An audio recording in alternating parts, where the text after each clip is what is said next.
அஸ்ஸலாமு அலைக்கும் வரஹ்மத்துல்லாஹி வபரகாத்துஹு.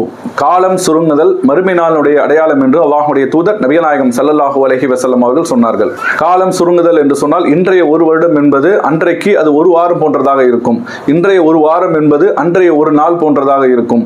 இன்றைய ஒரு நாள் என்பது அன்றைய ஒரு மணி நேரம் போன்றதாக இருக்கும். இன்றைய ஒரு மணி நேரம் என்பது அன்றைய ஒரு வினாடி மாதிரி இருக்கும் என்று அல்லாஹ்வுடைய தூதர் இது சம்பந்தமாக சொல்லி காண்பிக்கிறார்கள்.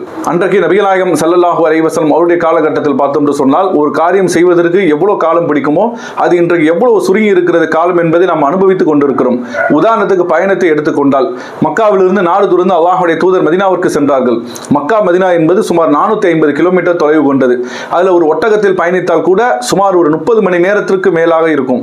ஆனால் இன்றைக்கு ஒரு மணி நேரத்தில் ஒரு விமானத்தில் மக்காவிலிருந்து மதீனாவுக்கு நம்மால் செல்ல முடியும்.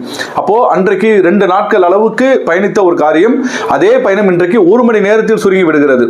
இது போன்று இன்றைக்கு எல்லா துறையில் எடுத்துக்கொண்டாலும் சரி, நவீன டெக்னாலஜி இன்றைக்கு வளர்ந்திருக்கக்கூடிய காலகட்டத்தில் மனிதன் ஒரு காரியத்தை செய்கின்ற பொழுது அன்றைய காலகட்டத்தில் மனிதனுடைய பல பேருடைய உழைப்பினால் செய்யப்பட்ட காரியங்கள் எல்லாம் 1-2 நபர்களை கொண்டு அவ்வளவு மிஷினரி அவ்வளவு டூல்ஸ்களை கொண்டு இன்றைக்கு ரொம்ப இலகுவாக சில மணி துளிகள் அந்த காரியத்தை செய்து விடுகிறார்கள். அன்றைக்கு ஒரு வாரம் மனிதர் முயற்சித்து செய்த காரியங்கள் எல்லாம் இன்றைக்கு ஒரு நாளில் முடிந்து விடுகிறது. ஒரு நாளில் இன்றைக்கு மனிதன் முயற்சித்து செய்த காரியங்கள் எல்லாம் இன்றைக்கு ஒரு மணி நேரமாக ஒரு வினாடியாக இன்றைக்கு குறைந்து இன்றைக்கு டெக்னாலஜியினுடைய உச்சகட்டமான ஒரு வாழ்க்கையில நாம் இதை அனுபவித்துக் கொண்டிருக்கிறோம். இது போன்று காலம் சுருங்குவதை நீங்கள் காணுகின்ற பொழுது அந்த மறுமை நாள் உங்களுக்கு சமீபமாக இருக்கிறது என்று அல்லாஹ்வுடைய தூதர் மறுமை நாள் குறித்து நமக்கு எச்சரித்திருக்கிறார்கள்.